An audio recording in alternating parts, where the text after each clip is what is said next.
Ajnanatimirandasya Jnananjana Shalakaya Chakshurunmilitam Yena Tasmai Shri Gurave Namaha. Reading from the Srimad Bhagavatam, Canto 8, on the request of His Grace, Krishna Prabhu.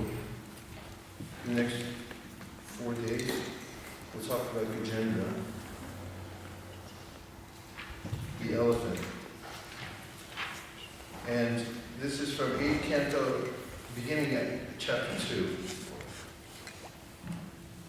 I'll read the introductory paragraphs and then the verses up to which verse I'm going to cover today, which is number 30. Chapter 2, the elephant Gajendra's crisis.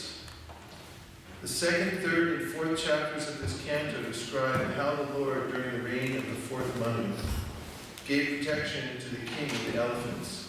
As described in the second chapter, when the king of the elephants, along with his female elephants, was enjoying the water, a crocodile suddenly attacked him, and the elephants surrendered to the lotus feet of the personality of God for protection. In the midst of the ocean of milk, there is a very high and beautiful mountain that has an altitude of 10,000 yojanas or 80,000 miles. This mountain is known as Trikuta.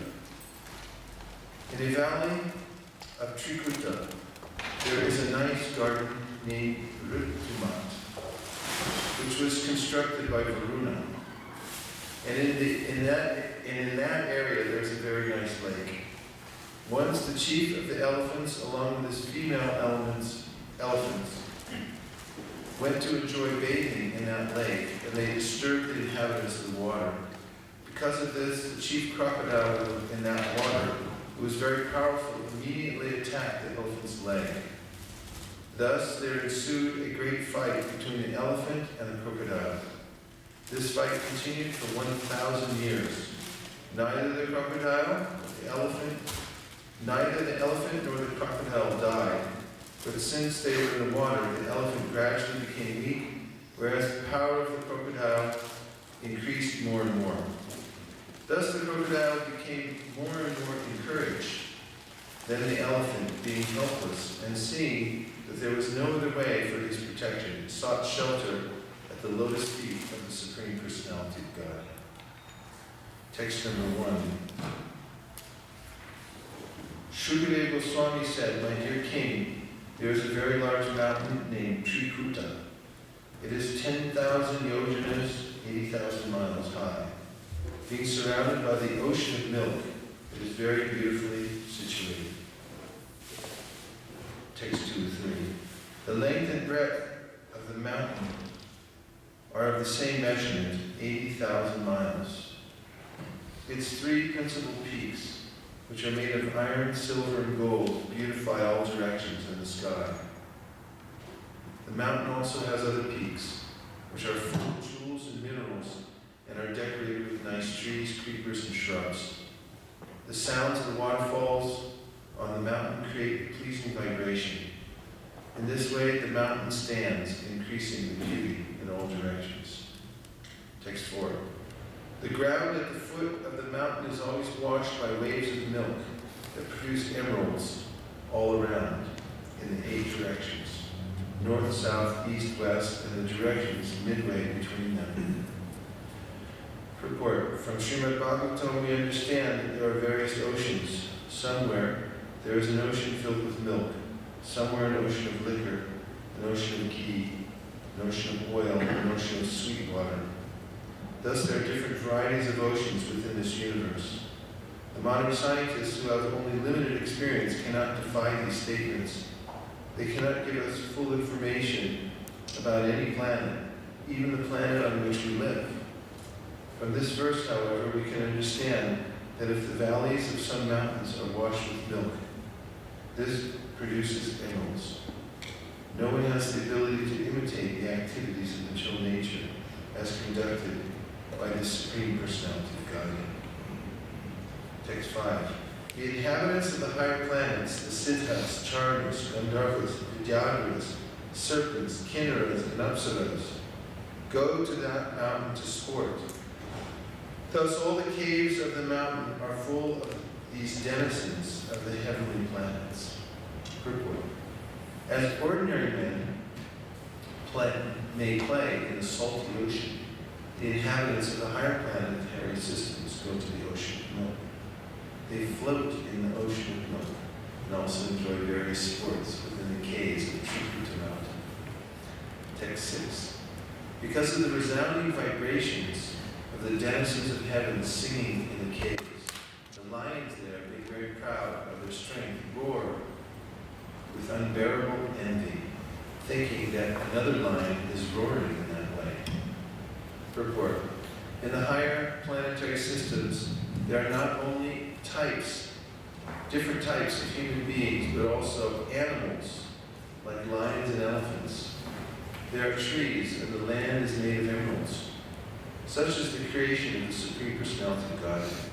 Srila Bhaktivinoda Thakur has sung in this regard, Keshava, Tuya Jagata Vichitra. My dear Lord Keshava, your creation is colorful and full of varieties. Geologists, botanists, and other so-called scientists speculate about other planetary systems, but being unable to estimate the varieties on other planets, they falsely imagine that all planets but this one are vacant, uninhabited, and full of dust. Although they cannot even estimate the varieties existing throughout the universe, they are very proud of their knowledge, and they are accepted as learned by persons of a similar caliber. As described in Srimad Bhagavatam 2.3.19, Shravit Varahushakarai Samstuta Purusha Purushavu. Materialistic leaders are praised by dogs, hogs, camels, and asses. They themselves are also big animals. One should not be satisfied with the knowledge imparted by a big animal. Rather, one must take knowledge from a perfect person like Shukadeva Goswami. Mahajanamyena Gata Sapanta. Our duty is to follow the instructions of the Mahajanas. There are 12 Mahajanas, and Shukadeva Goswami is one of them. Swayapur Narada Shambhu, Kumara Kapilo Guru, Hataro Janako Hishmo, Varir Vaisesika Vayam, Bhagavatam 6.3.20. Vaisesika is Shukadeva Goswami. Who's Vaisesika? Shukadeva Goswami. Whatever he says we consider to be factual. That is perfect knowledge. Text number 7. The valleys beneath Trikuta Mountain are beautifully decorated by many varieties of jungle animals, and in the trees, which are maintained in gardens by the demigods, varieties of birds chirp with sweet voices. 8. Trikuta Mountain has many lakes and rivers with beaches covered by small gems resembling grains of sand. The water is as clear as crystal. And when the demigod damsels bathe in it, their bodies lend fragrance to the water and the breeze, thus enriching the atmosphere. Purport. Even in the material world, there are grades of living entities. The human beings on earth generally cover themselves with external fragrances to stop their bad bodily odors. But here we find, because of the bodily fragrance of the demigod damsels, the rivers, the lakes, the breeze, and the entire atmosphere of Trikuta Mountain also become fragrant. Since the bodies of the damsels in the upper planetary systems are so beautiful, we can just imagine how beautifully formed are the bodies of the Vaikuntha damsels, or damsels in Vrindavan and gopis. Text 9-13. In the valley of Trikuta Mountain, there was a garden named Ritumat. This garden belonged to the great devotee Varuna and was a sporting place for the damsels of the demigods. Flowers and fruits grew there in all seasons. Among them were mandaras, parijatas, patalas, patas, ashokas, champakas, chutas, piyamas, panasas, mangoes, amratakas, kramukas, coconut trees, date trees, and pomegranates. There were matukas, palm trees, tamalas, asanas, arjunas, arishtas, undubaras, plukshas, banyan trees, kimshukas, and sandalwood trees. There were also pishumardas, kovidaras, sarlas, sudadaras, grapes, sugarcane, bananas, jambu, badaris, akshas, abhyasas, and amalakis. Can anyone name them back? 1, 2, all of them in succession. For that we have to have. Okay. Text number 19. In that garden there was a very large lake filled with shining golden lotus flowers, and the flowers known as kumuda, kalara, utpala, shatapatra, which added excellent beauty to the mountain. There were also bilva, kapita, jambira, and balatakas. Thus, while the elephant became reduced in strength, the crocodile became more and more powerful. Now from this we may take the lesson that in our fight with Maya, we should not be in a position in which our strength, enthusiasm, and senses will be unable to fight vigorously. Our Krishna consciousness movement has actually declared war against the illusory energy, in which all the living entities are rotting in a false understanding of civilization. The soldiers in this Krishna consciousness movement must always possess physical strength, enthusiasm, and sensual power. To keep themselves fit, they must therefore place themselves in a normal condition of life. What constitutes a normal condition will not be the same for everyone, and therefore there are divisions of varnashrama: Brahmana, Kshatriya, Vaishya, Shudra, Brahmacharya, Grahastha, Vanaprastha, and Sannyasa. Especially in this age, Kali Yuga, it is advised that no one takes sannyas. Ashvamedam galabhampam sannyasam kalapaitrikam divarina sitopatim kalopancha vivarjayet, from the Brahma Vaivarta Purana. From this we can understand that in this age the sannyas ashrama is forbidden because people are not strong. Sri Chaitanya Mahaprabhu showed us an example of taking sannyas at the age of 24 years, but even Sarvabhauma Bhattacharya advised Sri Chaitanya Mahaprabhu to be extremely careful because he had taken sannyasa at an early age. For preaching, we give young boys sannyas, but actually it is being experienced that they are not fit for sannyas. There is no harm, however, if one thinks he is unfit for sannyas. If he is very much agitated sexually, he should go to the ashram where sex is allowed, namely the Grahastha ashram. That one has been found to be very weak in one place does not mean that you should stop fighting the crocodile of Maya. One should take shelter of the lotus feet of Krishna, as we shall see Gajendra do. And at the same time, one can be a Grahastha if he is satisfied with sexual indulgence. There is no need to give up the fight. Sri Chaitanya Mahaprabhu therefore recommended, Stani Svita Shikagatam Tanu Van Manobi. One may stay in whatever ashram is suitable for him. It is not essential that one takes sannyas. If one is sexually agitated, he can enter the Grahastha ashram, but one must continue fighting. For one who is not in a transcendental position, to take sannyas artificially is not a very great credit. If sannyas is not suitable, one may enter the Grahastha ashram and fight mind with great strength. But one should not give up the fighting and go away.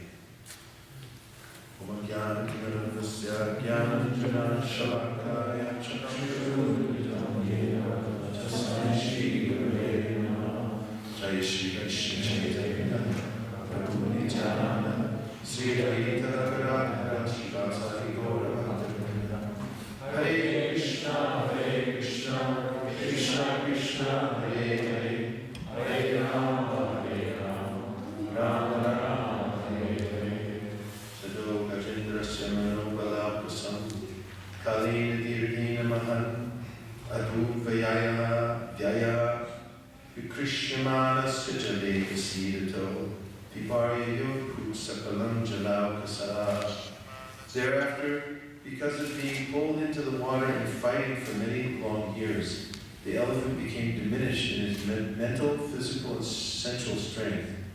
The crocodile, on the contrary, being an animal of the water, increased in enthusiasm, physical strength, and sensual power.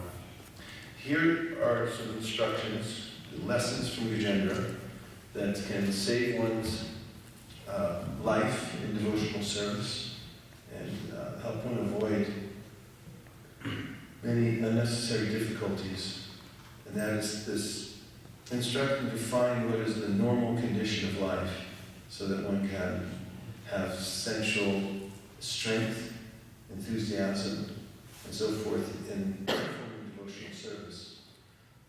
And this is practical because if one artificially tries to do something that he or she is not able to do, there's no great credit. In fact, it's a fault. In the 11th canto of Srimad Bhagavatam, Lord Krishna says, Sway Swayadi Karya Nishta Saguna Parikirtita Viparyo Doshasya.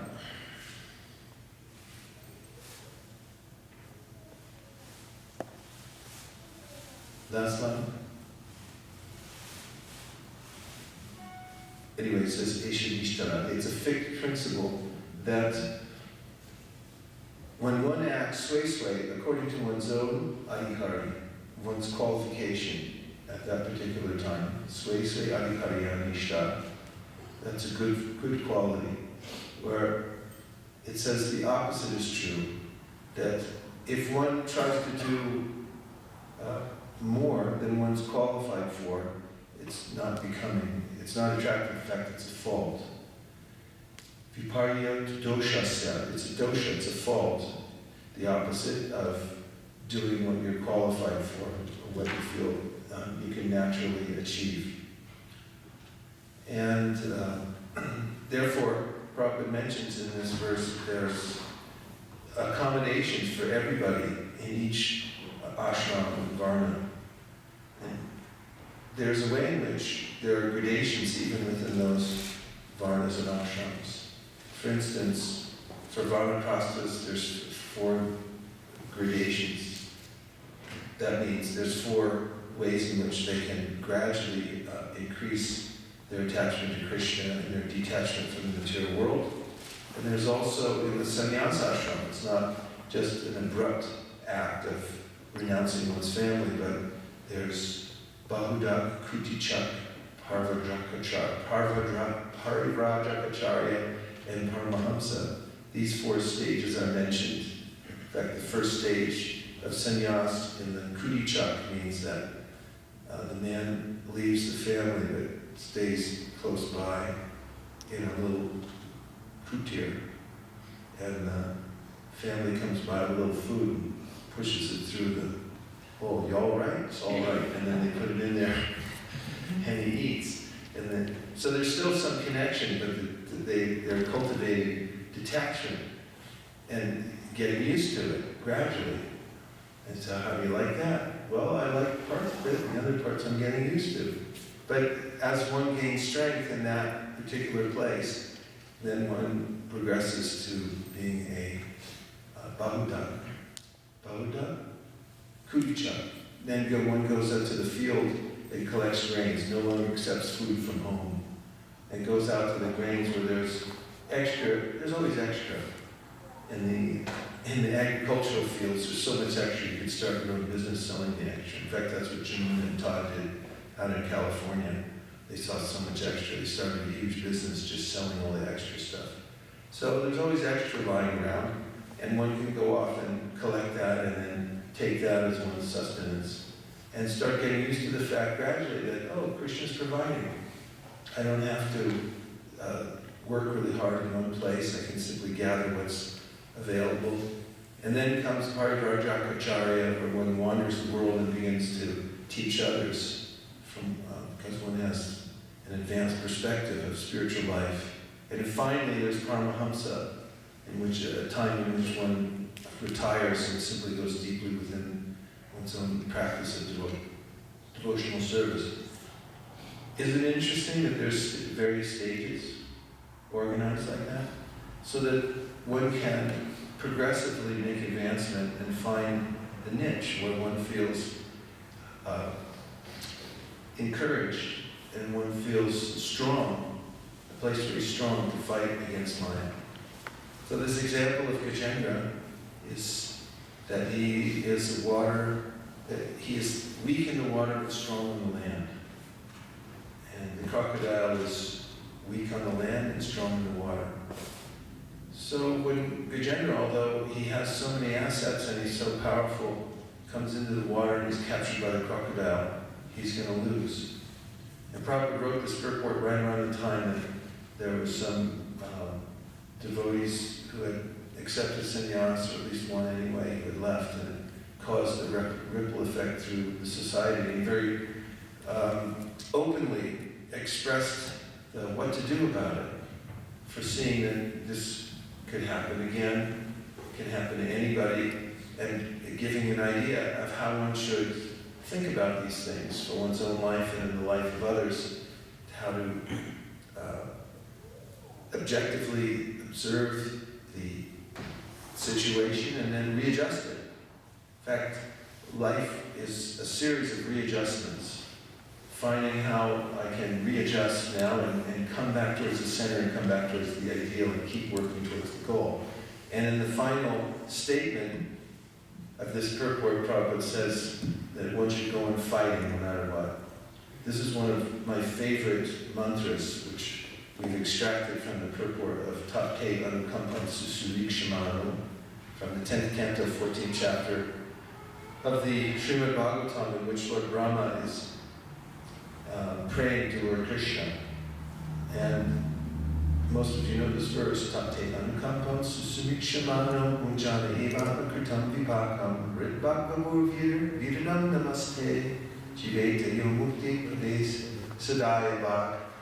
And it says that a devotee who has taken this attitude that I'm going to patiently wait for the Lord's causeless mercy to come to me. Meanwhile, I'll go on with my service no matter what.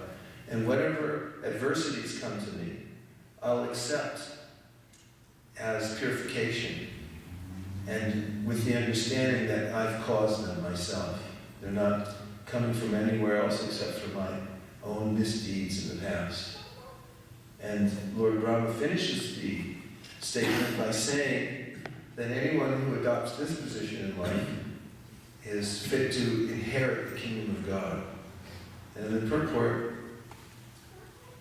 the commentator, Hridayananda Das Goswami, has given the commentary of Sridhar Swami, who commented on this verse, and who said that the son of a rich man has one duty, and that's to remain alive,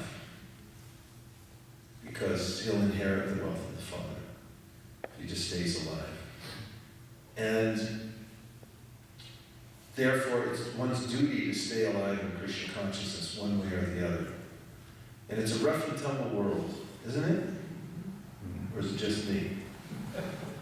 There's adversity at every step, and there are forever obstacles that come up in every circumstance. And one who takes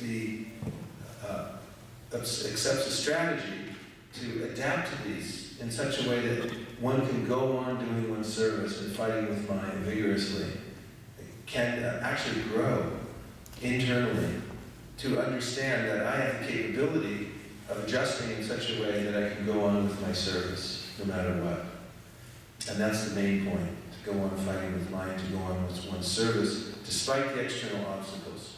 However, if one finds oneself in such a circumstance that is so disturbing or enervating to one's mind and consciousness that one can't perform one's service, one has to take superior guidance and help how to adjust the situation so that one can be in that situation. That is, in a situation where he or she feels strong and enthusiastic to go on fighting with Maya. And now, I know I'm reading a lot today, but we have a few days, and I'm going to read you a purport that's going to change your life forever.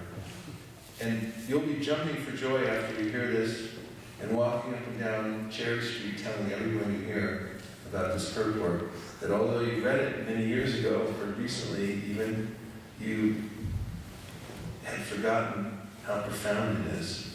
And it relates to this entire topic. So now, with your permission, I'll read it. Yes, Vaisesika Dasa, read it as fast as you can. I would like to hear the purport. It changed my life forever. This is from the Sri Chaitanya Charitamrita Madhya Lila, chapter 23. Chapter title is Life's Ultimate Goal. Text number 105. Jukta Vairagya Stiti Shabo, Shikhaila, Shuksha Vairagya Jnana Shabo, Nishatila. Sri Chaitanya Mahaprabhu then told Sanatana Goswami about proper renunciation according to a particular situation, and the Lord forbade dry renunciation and speculative knowledge in all respects. Purport. This is the technique for understanding Shuksha Vairagya and Yukta Vairagya. The Bhagavad Gita 6:17 says, Yuktahara viharasya, yukta cheshtasya karmasu, yukta swapnava bodhasya, yogo bhavati tukaha. He who is temperate in his habits of eating, sleeping, recreation, and work can mitigate all material pains by practicing the yoga system. To broadcast the cult of Krishna consciousness, one has to learn the possibility of renunciation in terms of country, time, and candidate. A candidate for Krishna consciousness in the Western countries, it should be taught about the renunciation of material existence, but one would teach candidates from a country like India, in a different way. The teacher, Acharya, has to consider time, candidate, and country. He must avoid the principle of niyamagrha. That is, he should not try to perform the impossible. He should not try to do what? Perform the impossible. That makes life easier, doesn't it? Yeah. What is possible in one country may not be possible in another. The Acharya's duty is to accept the essence of devotional service. There may be a little change here and there as far as Yukta Vairagya, proper renunciation, is concerned. Dry renunciation is forbidden by Sri Chaitanya Mahaprabhu, and we have also learned this from our spiritual master, His Divine Grace, Bhaktisiddhanta Saraswati Thakur Goswami Maharaj. He edited the whole thing and make you watch yourself, which is very difficult to do. And then, say you did this, and you can't tell. Actually, one of the exercises is they hand you a paragraph, like something from Shakespeare, from anything, from any book or magazine, and they ask you to read it dramatically, but so overly dramatically that they call it the bozo zone. Try to get into the bozo zone. Gesticulate and speak in such a way that's so grandiose that you think you're really over the top. And then when they show you the video for public speaking, it's about right where it should be. And the point is that our self-perception is usually not very good. So it's good to take help from those we trust outside mentors who can help us adjust our situation. We have to adjust anyway. We'll be forced to adjust by the senses or the power of material nature, or if we're intelligent and stay one step ahead, we can take intelligent help from those who know how to do that and be rightly situated in devotional service. Is that all right? Nirukula, were you raring to say something? Well, I was just going to bring up the point about taking guidance. And because usually at the point where we need an adjustment, we're bewildered. We're not in the state to make the decisions ourselves. And at any time there's a big decision in our life, it's good to take the advice and guidance of either peers that we trust or, an elder. An elder or two.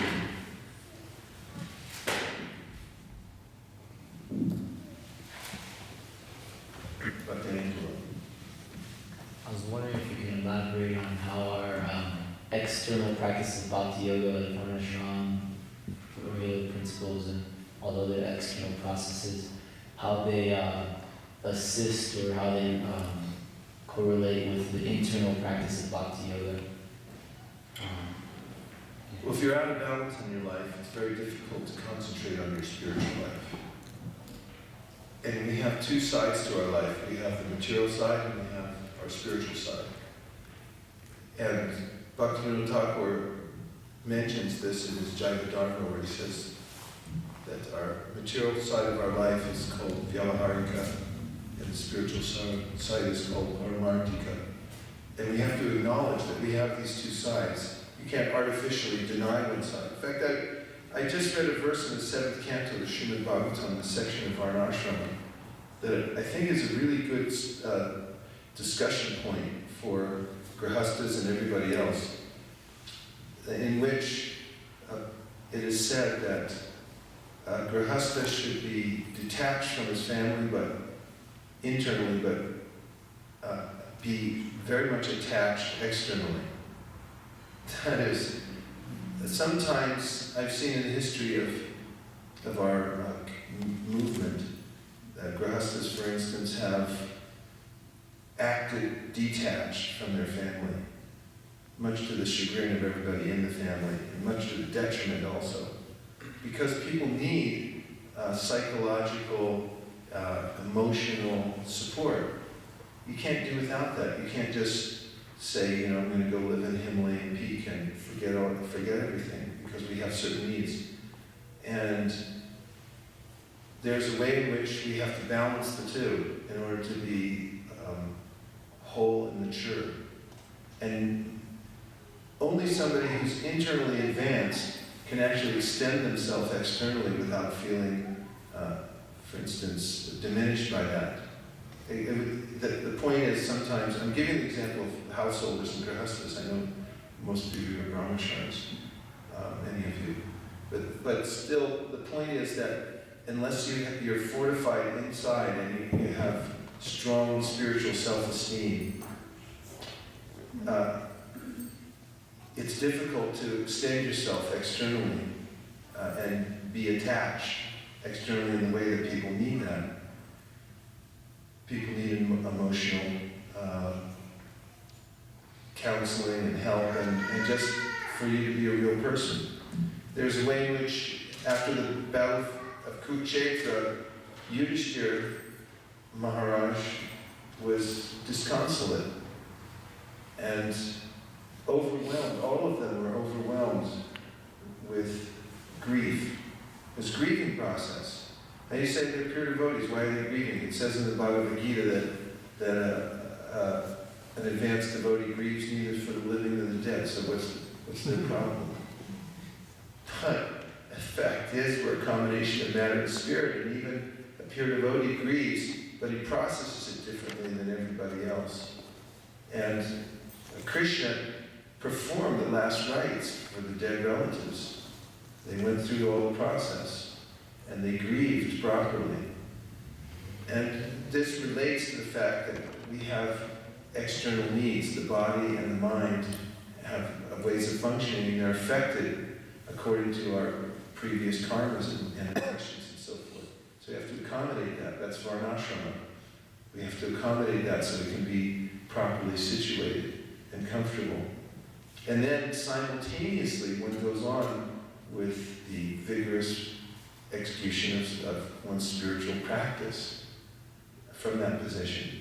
But if you're out of balance on the side externally, it's very difficult to concentrate internally and keep going with your spiritual life. Did that help? Shamya Pradas. Hare Krishna, thank you for the nice class. I'm wondering if you can help us to understand what the difference is between the essential aspects of devotional service and the aspects that can and should be adjusted according to personal need. That's kind of a big question, but at least how does one become qualified to understand the difference between the two? Between mean, let's say, What's essential for your chanting answer? Hare Krishna is essential, but I mean, even Srila Prabhupada is making an adjustment based on the circumstance that someone fell down from sannyas, but still has let them be engaged, which is pretty liberal and pretty forward-thinking in that context. So how do we understand how much can be changed without losing the essence, and how much?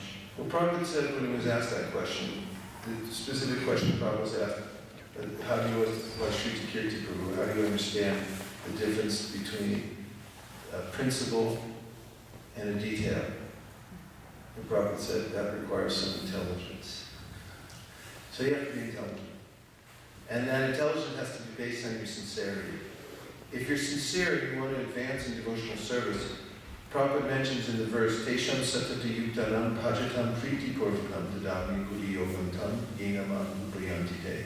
That because Krishna's guiding us from within the heart, He's helping, that even if someone isn't intelligent enough to take advantage of a spiritual master, but is sincere, then somehow or other, he'll get guidance from within and gradually be able to make advancement in devotional life.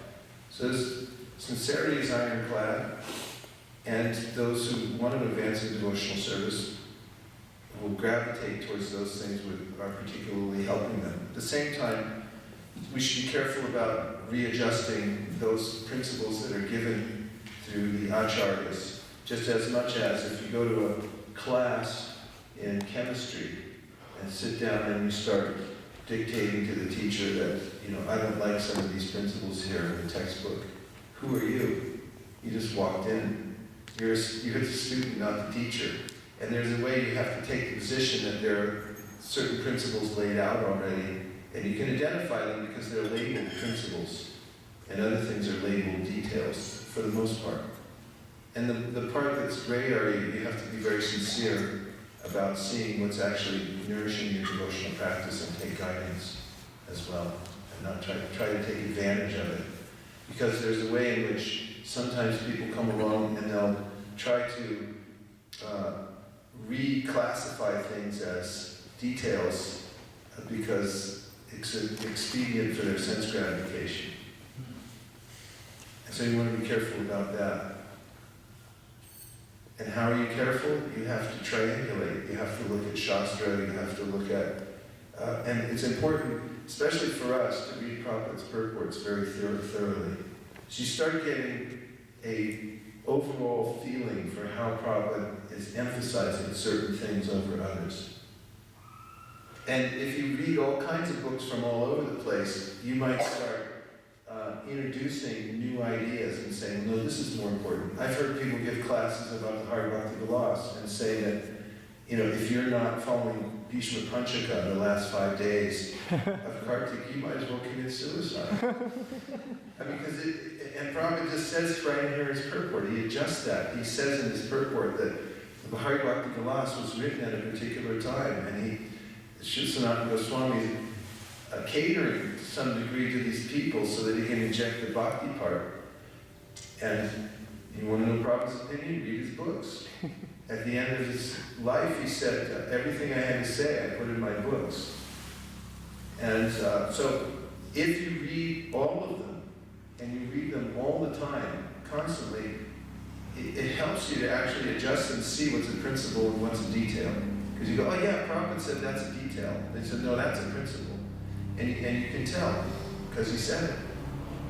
In fact, there's some purports that are very astounding, like when Prabhupada talks about the mad elephant offense. You think, what is the mad elephant offense? And Prabhupada, in his purport, says, to disobey the orders of the spiritual master, that's the mad elephant offense. To stop following the four regular principles, or to stop chanting Hare Krishna. Prabhupada talks about what is nonviolence, and then he gives his definition of nonviolence, to stop preaching Krishna consciousness. He has a way of looking at things, and if you want to get a good idea and follow in his footsteps as the founder of Acharya, you read assiduously, and you start to get a composite view of what to do and what not to do. That's practical, isn't it? Well, that's where it gets confusing, because they're talking about the the culture, and then now that some people say that Srila Prabhupada is coming from a different culture. So how do you, like even in America there's more than one culture. There's some very conservative people, and then there's, in the cities, the big cities, there's much more liberal-minded people. So that's a question that comes up in my mind a lot. Prabhupada does have ways of making adjustments and Yeah, so let's see how Prabhupada made the adjustments by reading his book. So at one point, devotees came to Krishna conscious movement, you come in and you shave your head, and you dress like a Vaishnava. And then some of the devotees, particularly Dasa, who was a visionary, and he was trying to increase book distribution, he found out that every time you walk into a mall wearing a dhoti and a shaved head, you get kicked out. So he thought, why don't we try something different? We'll go to the Goodwill and we'll get clothes for all the devotees so they can go in and stay in the mall and distribute books to their heart's content. So he did that, and then somebody complained, and Prabhupada said that they're violating the principle that you set, to look like a Vaishnava. And Prabhupada said, tell them to stop doing that. He thought they were turning back into hippies. And then another devotee wrote back and said, but Prabhupada, they're doing that specifically to increase book distribution, and the results are this and this and this, which means they're tripling what they were doing before. And Prabhupada wrote back and said, tell them to go ahead and do it. And then he wrote in his purport in the Chaitanya Charitamrita, the section of Maharaj Prataparuja, who changed his royal dress to come in and meet Chaitanya Mahaprabhu, because Mahaprabhu didn't want to meet a king. He actually wanted to meet Maharaj Prataparuja, but he didn't externally want to show that he was talking to a king. So Prataparuja adjusted the situation. He understood the principle. Meet Chaitanya Mahaprabhu. Everyone was saying, Mahaprabhu was saying, no, I won't meet you. And everyone was saying, no, he'll meet you. So it's like, what? So he changed his dress, he went in and offered a prayer. Mahaprabhu embraced him and said, you are giving me such precious things by saying these verses and so forth. So the Prabhupada writes in the purport that this is an intelligent adjustment to change one's external appearance so that one can prosecute Krishna consciousness. I mean, Chaitanya Mahaprabhu did it. So that's just one particular incident. But you get the idea, the mood of it. Now someone can then just, extrapolate from that and say, well then, let's just change everything. But did the Prophet say change everything? He said change according to what's utilitarian, what works for that principle of preaching. And he's following, if you look at the history, what the mood of Srila Bhaktisiddhanta Saraswati Thakur was, which was find out what's your goal first. And his goal was follow Chaitanya Mahaprabhu's order of spreading Krishna consciousness and preaching to everybody. So Prabhupada often gives the example. There was one big preacher in Gaudiya Math, and there was an important event for him to go to. But it was Ekadashi, and they'd follow Ekadashi very strictly. They'd fast the day before, they'd fast the day of, with no water, they'd fast the day afterwards, chant all day long and so forth. And on that day, this devotee wasn't feeling well. On top of the fact that he was fasting, there was no way he could go and actually give a good presentation. So he was going to stay back. And the Srila Bhaktisiddhanta found out about it. He said, give him the Mahaprasadam and tell him to go preach. Now you can see that's an adjustment. He broke Ekadashi. Well, he didn't. He actually followed Ekadashi because he followed the principle of glorifying the Lord, which is the ultimate principle. The highest way of glorifying Him is to spread the Sankirtan movement. So, yes, it's confusing. Yes, Prabhupada's books are encyclopedic, and you can find, if you're very careful, if you go through with a very critical mind, you can say, well, this contradicts this and that contradicts that. But if you look at an entire context, and Prabhupada said, read the books and also discuss them thoroughly threadbare. If you get around mature devotees and you talk about these principles very carefully, you'll come to a synthesis. Because this is a characteristic of the material world. There's always these opposites facing us, in every minute, actually. And you have to make intelligent decisions. Example, in the first canto of the Srimad Bhagavatam, Arjuna is faced with an impossible situation. Then he catches Ashwatthama, and Draupadi says, save him, although before she was perfectly willing to have him killed.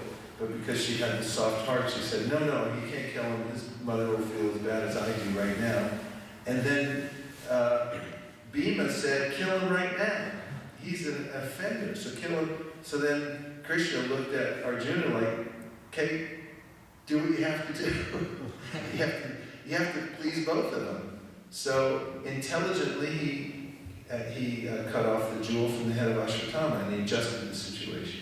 So what you're saying is that it's a very individual thing, too, and that it ultimately is depending on Krishna to get the proper intelligence.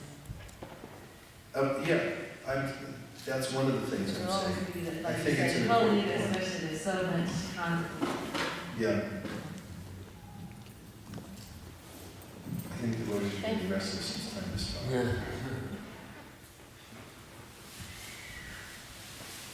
I'd like to give special acknowledgement to the devotees who are watching on the online presentation today. Everyone please say Hare Krishna. Hare Krishna. Welcome to all the wonderful devotees who join us. Well, I don't know if you're all wonderful, but I think you are. But I offer my obeisance to you. Thank you very much for joining us today. Nachari Armarman, Nachari Armarman, Nachari Armarman, Nachari Armarman, hey, Nachari Armarman, Nachari Armarman, Nachari Armarman, Nachari Armarman.